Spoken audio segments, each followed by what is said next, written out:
வணக்கம். காடேஸ்வரா கிச்சன் கலா பன்னீர்செல்வம் பேசுகிறேன். இன்றைக்கி வாங்க நாம் சுவையான ரசப்பொடி எப்படி அரைக்கிறதுங்கிறத பார்க்கலாம். அதுக்கு முன்னாடி நம்ம சேனலை சப்ஸ்கிரைப் பண்ணாதவங்க சப்ஸ்கிரைப் பண்ணிக்கோங்க. அதுக்கு தேவையான பொருள் என்னென்னு பார்க்கலாம். இப்போ நான் இந்த டம்ளரில் 3 டம்ளர் மல்லி எடுத்துருக்கிறேன். நீங்கள் எந்த டம்ளரில் மெஷர் பண்ணுறீங்களோ அதுலேயே எல்லா அளவும் எடுத்துக்கோங்க. இதில் 3 டம்ளர் மல்லி, அங்கே மல்லியை வறுத்துக்கலாம். இதுலேயே ஜீரகம் 1 டம்ளர், கடலைப்பருப்பு 1/2 டம்ளர், துவரம்பருப்பு 1/2 டம்ளர், மிளகு 1/2 டம்ளர் எடுத்துக்கலாம். வாங்க அதை ஒன்று ஒன்றா பார்ப்போம். நம்ம இங்கே பாருங்கள், கொத்தமல்லியை போட்டேன்.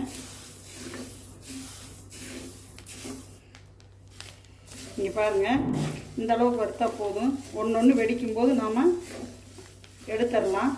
மல்லி இந்த அளவுக்கு வறுத்தா போதும்.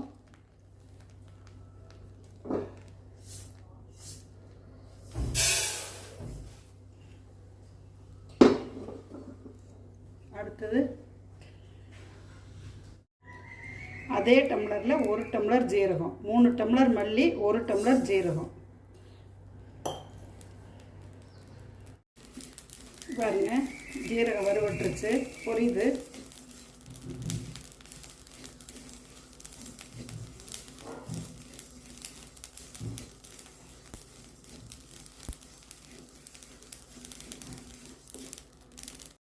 அதே டம்ளரில் மிளகு பாருங்க, 1/2 டம்ளர்.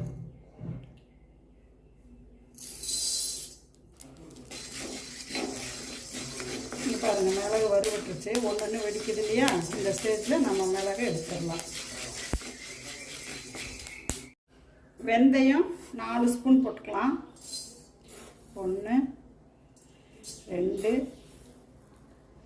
3 4.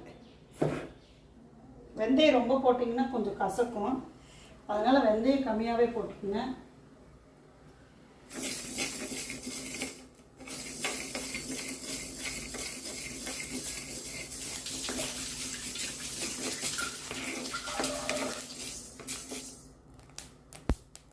அவ்வளோதான், வெந்தயம் வறுப்பு. அதே டம்ளரில் துவரம்பருப்பு 1/2 டம்ளர். இங்கே பாருங்கள், துவரம்பருப்பு 1/2 டம்ளர், கடலைப்பருப்பு 1/2 டம்ளர். ரெண்டையும் ஒன்றாவே போட்டு வறுத்தரலாம். எல்லாமே வெறுவடை சட்டிலேயே வறுத்துக்குங்க, எண்ணெய் ஊற்ற வேண்டாங்க.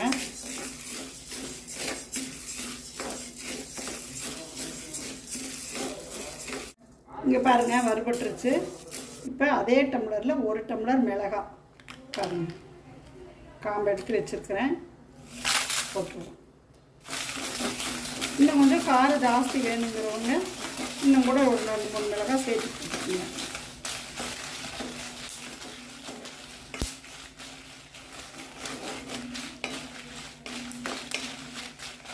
போட்டாச்சு.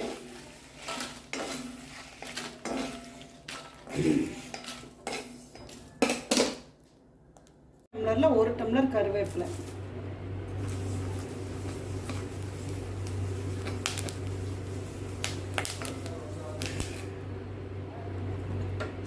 அவ்வளோதான், வறுவட்டுருச்சு. இப்போ இதை ஆற வச்சு மிக்சியில் நம்ம அரைச்சிக்குவோம். எல்லாம் வறுத்து வச்சிட்டேன், ஆறட்டும்.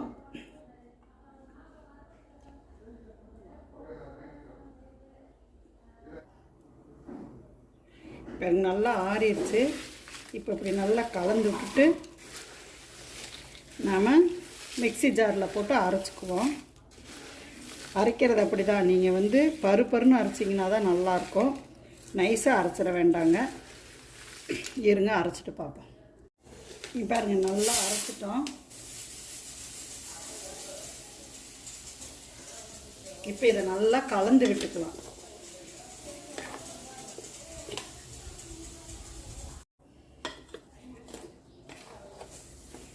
அவ்வளோதான், நல்லா கலந்தாச்சு.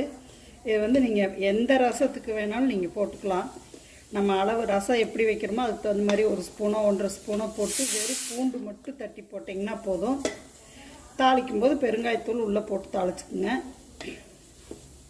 அவ்வளோதான், நம்ம சுவையான கல்யாண வீட்டு ரசப்பொடி தயார்.